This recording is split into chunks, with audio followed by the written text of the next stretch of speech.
Okay, so we are now less than 3 months before the playoffs is about to begin, and it is getting to a point of the season where the playoff race is really heating up, and that we are starting to figure out who is exactly the contender for the playoffs, and certainly for the Supporters' Shield also, and who exactly is the pretender of the playoff race.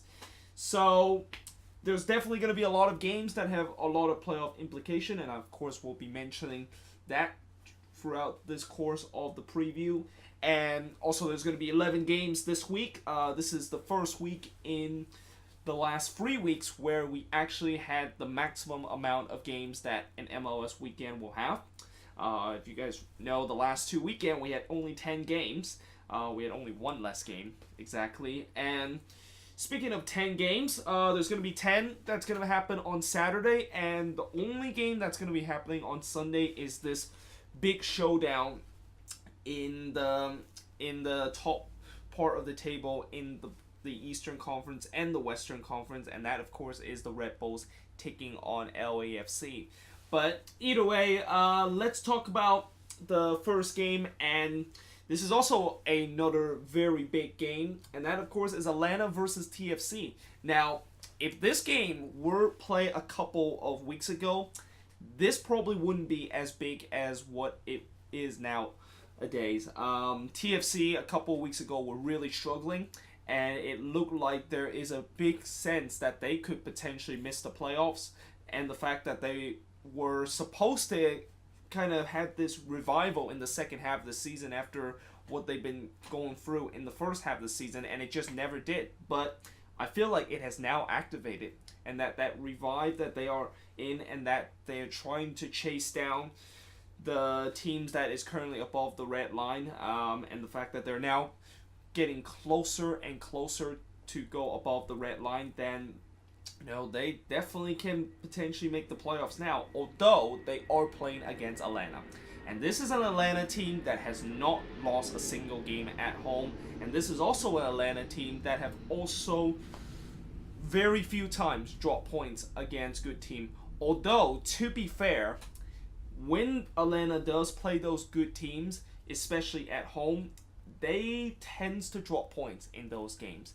And I just think with this TFC team and with what we have seen in these last 2 weeks, and yes, some people will say, well, hold on, they just play Chicago both of the time. I mean, how can you say they are actually decent? Which, by the way, I'll talk about later on of how Chicago is in a free-fall mode right now, and how all of a sudden you will say that they are starting to revive. Well, it's just the way that they play in those 2 games against Chicago, where it really felt like that was the old TFC team. That was a TFC team we know from the last couple of seasons of them going deep into the playoffs and winning the MLS Cup last season. So this is definitely going to be a very interesting match, and I won't be surprised if TFC can get something out of this, because I really think that this is a game that it might be tough for them, but if they can get something out of this, then it will really help them in the playoff race. And it'll also be interesting to see if Joseph Martinez can score another goal, which right now he is just unstoppable.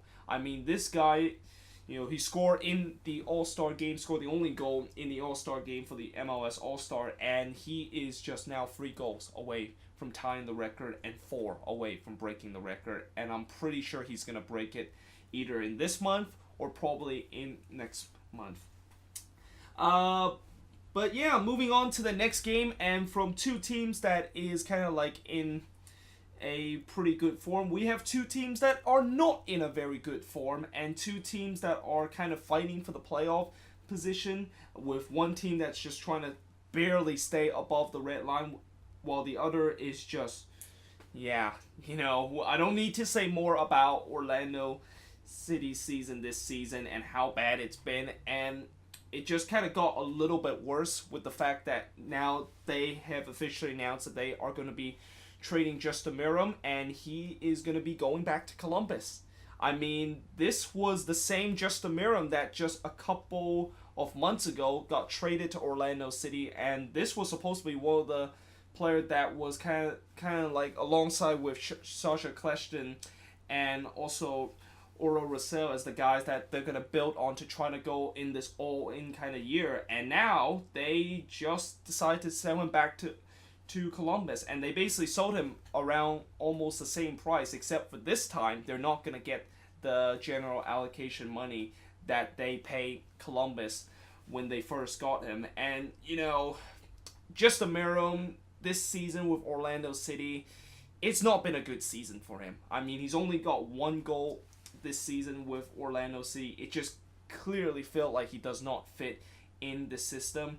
And I think this is definitely a big kind of move that will really benefit Columbus more than Orlando City, because I really think with Marin going back to Columbus, and yes, even though he said before that he's not going to go back there, I really think that now he's back there and he's now with Greg Berhalter again. I really think that he's going to be much better when he's back with Columbus, because he just fits that Berhalter system more than the Orlando City system that it is. But for Orlando City, besides the fact that they got 750,000 TAM kind of return from them, and also an international spot, this feel like a big waste of money and big waste of time, because like I said, they gave up 300,000 GAM to get him, and now they're not gonna get that back and only get the TAM amount back for him. And now you wonder with Orlando City, what are they gonna do with that money? Are they gonna go look for another big signing? And I'm assuming the signing that they're thinking about has to be a center back. I mean, this team has now conceded 51 goals this season, which is the worst in MLS.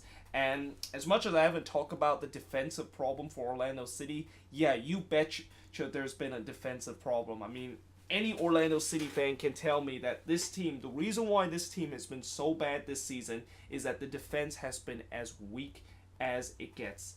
And right now, they're going to be playing against a New England team that definitely have a good attack, although New England attack has really sputtered in these last couple of games. I mean, guys that has been kind of a surprise kind of performing, guys like Theo Bunbury and Diego Fagundes and Pinea is just not scoring the goal anymore. And you wonder, did they use up those kind of goal scoring tally early in the season? And now this is kind of the New England team that we all thought in the beginning of the season, which was not supposed to be this good.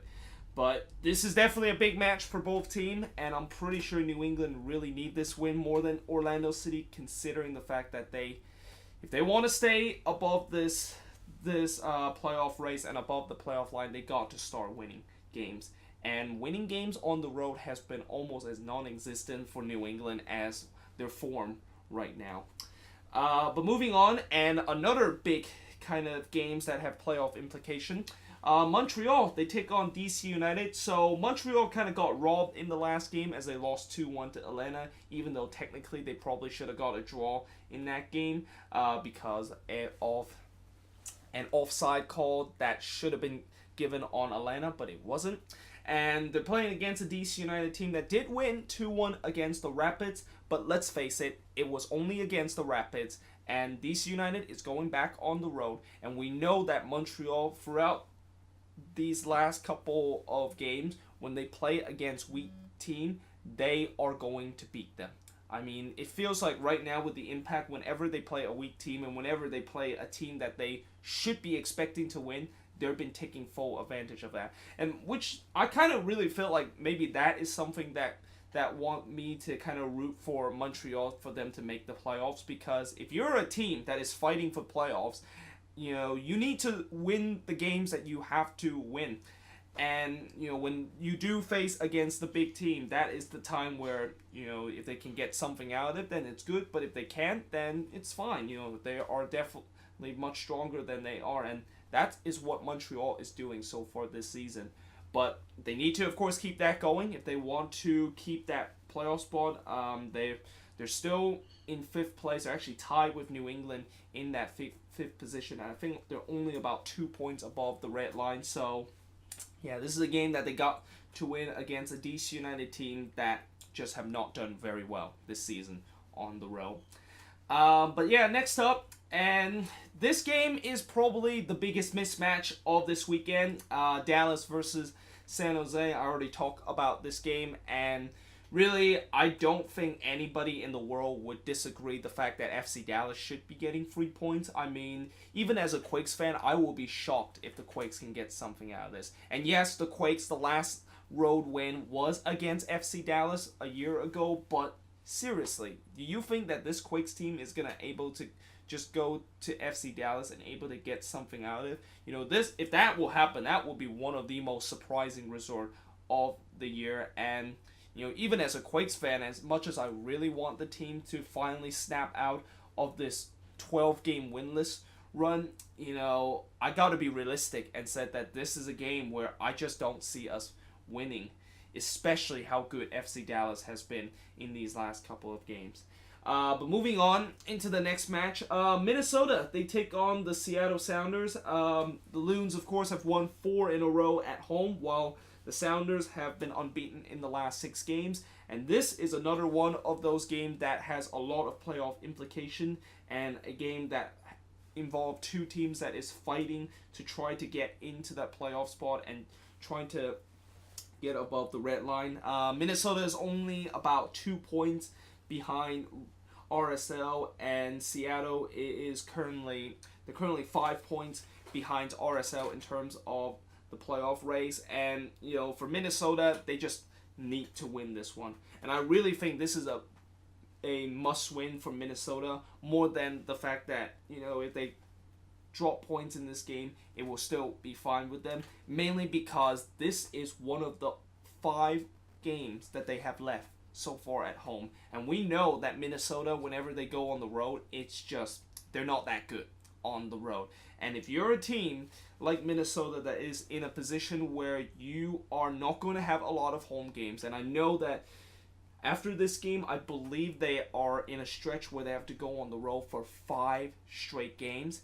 You got to get a win in this if you want to prepare for that murderous kind of row part of the schedule. And it's definitely not going to be easy, because they're playing against a Sounders team that is having their yearly annual resurgence in the second half. And as much as I should be expecting that this is what the Sounders has been doing since they've been doing this for the last 2 years, I definitely did not expect this resurgence for them. I definitely did not expect the fact that they can just with the way how the team has gone, and with the way that this season has gone, they can start on a good kind of unbeaten run, and all of a sudden now back in the playoff race.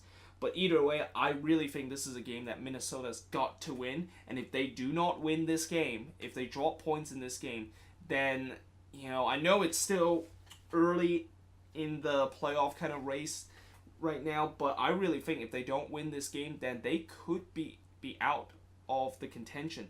I mean, you look at those 5 games in a row on the road, and I just don't know how Minnesota is able to come out of that, not knowing that as they head into September and heading into the home stretch of the season, that they are already about to be out of the playoff contention. But yeah, moving on to the next game, NYCFC, they take on Vancouver. Vancouver is currently 7th in the Western Conference. They're actually only 1 point behind RSL, but they are going to be facing a almost impossible task to trying to get a result and maybe get above the red line against NYCFC. And the reason why I said it's almost an impossible task is that Vancouver has lost their last 3 road games, and those 3 road games have not been pretty and have not even been close whatsoever. And although they're playing against an NYCFC team that just lost to the Sounders and had one of the worst performances of their season, you got to keep in mind that was also a game where they were playing against the Sounders after coming off of a midweek game, and how they have to fly all the way across the other side of the country. And this is definitely an NYCFC team that they're going to make the playoffs, but I think their priority right now is that they want to win the Supporter Shield race. They don't want to finish second and finish runner-up again like they did last season. And they will need to look at this game as a game that they just have to win, because like I said, the Whitecaps are not that good on the road. And I don't know if Alphonso Davies is once again gonna bail out this team like he's been doing throughout this season. I mean, one thing about Davies is that as much as he's an amazing kind of player, and that there's been a lot of times that he has just single-handedly carried this Whitecaps team. We haven't seen him do it consistently. There's been some games that he just completely carried the team, and then there are some games where he just been very, very quiet. And it's especially with the fact that, going back to what I said about the Whitecaps on the road, they just have not looked good on the road. And this was a team that was supposed to be a team that you would think that they'd be good on the road, consider the style that they play. But really, I think against NYCFC, this is just a really tall task. And like I said, this is an NYCFC team that want to get a win in this game, and a team that's been so good at Yankee Stadium that I just don't see how Vancouver can get something out of this.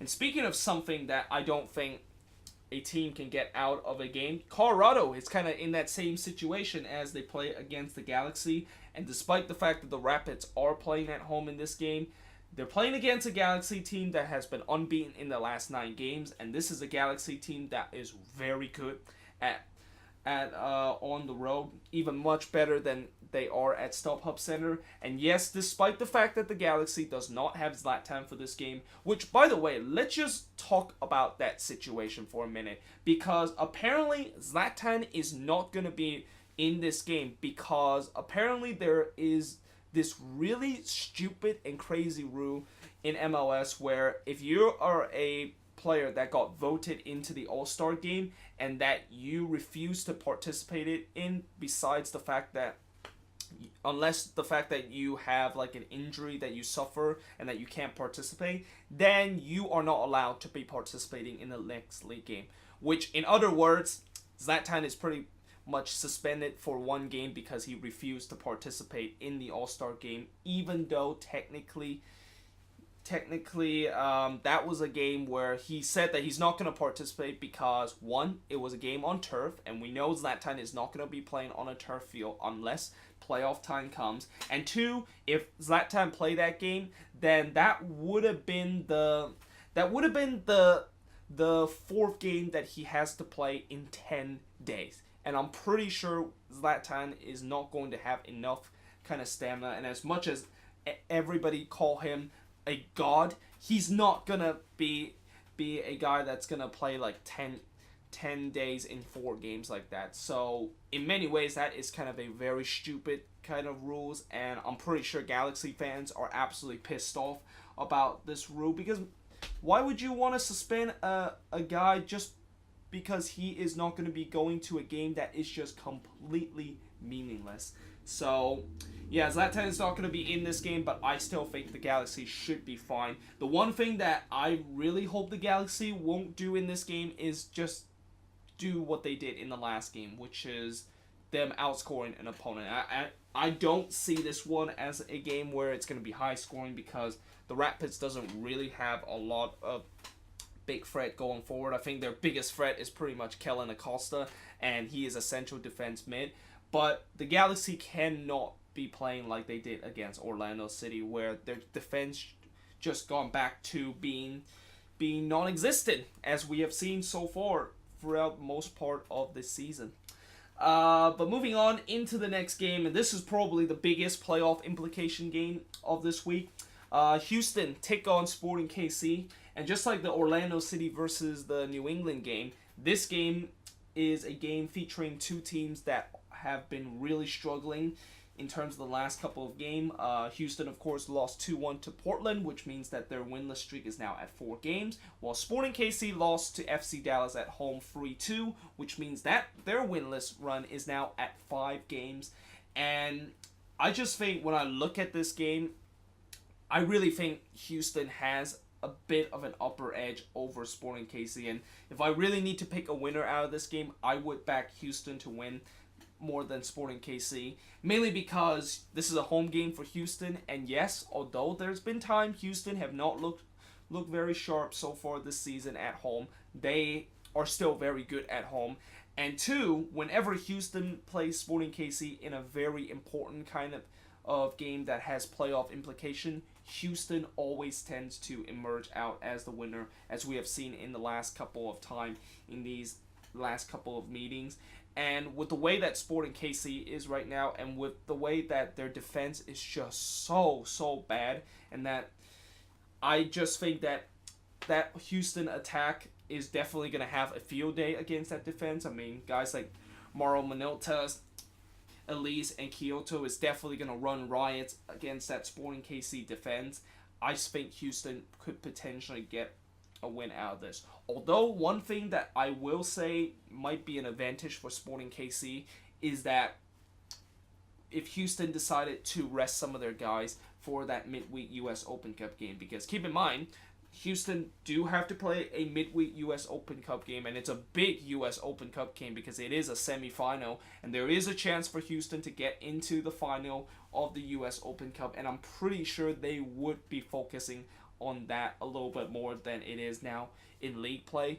Although, this is also a very big game for them because they need to get something out of this game if they want to get themselves above the red line. I think they currently they actually have one game in hand over RSL that is currently in 6th place, and I think they are trailing by either 4 or 3 points right now in the Western Conference standings. So there's a chance where if they can win this game, and if they can win that game in hand, then they would definitely be in the playoffs. Well, for Sporting KC, they got to win this game to stop this bleeding.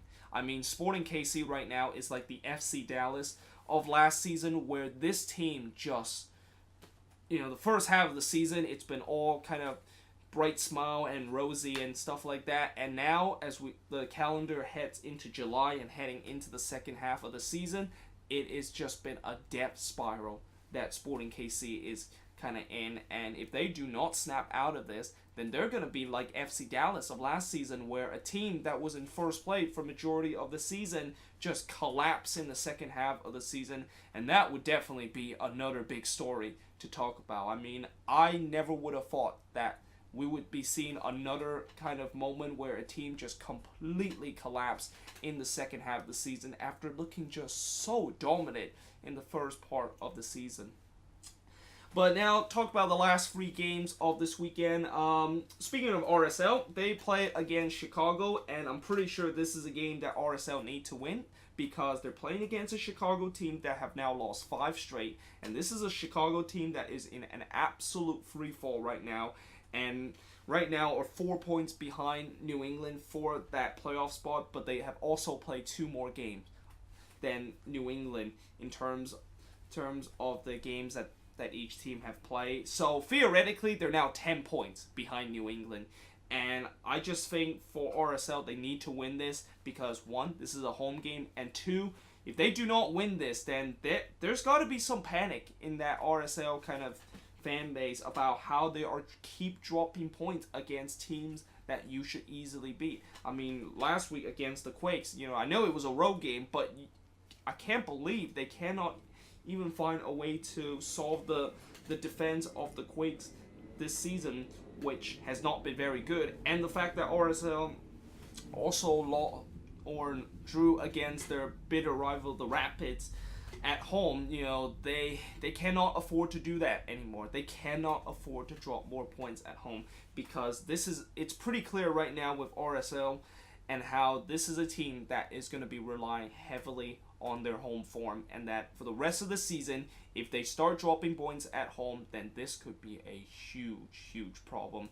And also the fact that I feel like right now with RSL and doing this time where they're kind of like just trying to tread water with them putting a number 9 that is Corey Bear as the guy that they're going to pretend that he's a number 9, but he's not really a number 9. Well, he is a number 9, but he's definitely not a very kind of decent number 9, and that I feel like RSL just got to start thinking about finding a striker. And it's so surprising the fact that RSL are not thinking about finding a striker, even though it's pretty clear that they need a number 9 as the guy that potentially will be pushing RSL into the next level. But moving on into the last 2 games, Portland, they of course play against Philly. Portland, of course, have not lost a game in 14 games, which is still the longest losing or longest unbeaten streak throughout throughout the entire MLS, and they play against a Union team that surprisingly has been very good on the road in these last couple of games. And I talk about how the Union usually do not do well on the road, but in the last couple of games, they actually have picked up wins on the road. And this is a Union team, is another one of those teams that is hungry to make it into the playoffs, although they are playing against a Timbers team that, they've just been unbeatable in this season. And I have a feeling that this should be a win for Portland, and I have a feeling that the Union will somehow finally found a way where, once again, they just spawned their big opportunity, because that's been how they've been throughout the season. And yeah, I think Portland should be able to extend this unbeaten streak to 15 games. And finally, talking about the final game of this week, and the Sunday game, it's between the Red Bulls and LAFC. And believe it or not, LAFC has really struggled in these last couple of games. I mean, they drew 2-2 against the Galaxy, and they lost 5-1 against Minnesota. And, with LAFC, of how they were so good back in June and in the beginning of July, they have started to kind of cool off a little bit. And, this game is definitely not going to be easy for them as they play against a Red Bulls team that I am very surprised they lost in that last game against Columbus. Consider how Columbus was just struggling doing that point. And, certainly I know Red Bulls fan will be pissed off of me actually mentioning this, but you were probably the reason why we lost the MLS All-Star game. I mean, BWP, of course, missing a penalty. And yes, I know people will say, well, he sucked at taking penalties either way, but he still missed a penalty. And that is kind of the reason why MLS lost that All-Star game. And that was like the only miss in the penalty kick shootout. But either way, for the Red Bulls, they definitely want to win this game to keep in touch in the Supporters' Shield race, because this is another team like their neighbor NYCFC that is trying to chase down Atlanta for that Supporters' Shield race. And for LAFC, it's kind of an interesting situation that they're in, because this is a team that is currently second, and they're definitely probably not going to catch FC Dallas unless FC Dallas are started to struggle a little bit, because the FC Dallas has like a 6-point gap over them. And you wonder, maybe this is a time where they might experiment a little bit and try it out, see what they will do when playoff time will come, and what kind of formation will be good when playoff time comes. I mean, I know it's still kind of early to them just kind of complete rest their guys, and that Bob Bradley just pulled the plug and said that, yep, we're good enough now in the playoff kind of standing that we're definitely going to make the playoffs. But you never know. I mean, it's a very kind of particular kind of situation LAFC is in, where they're probably not going to catch FC Dallas, but probably they're not going to fall out of the playoff race. So yeah, this is a very interesting one, and in many ways, this is a game that the Red Bulls really needed more than LAFC does. But either way, that is pretty much it for this preview of this week in MLS. Let me know in the comments below, what do you think of this week game, and also make sure you guys leave your prediction below in the comments. And yeah, I hope you guys enjoyed this video, and I will see you guys next time.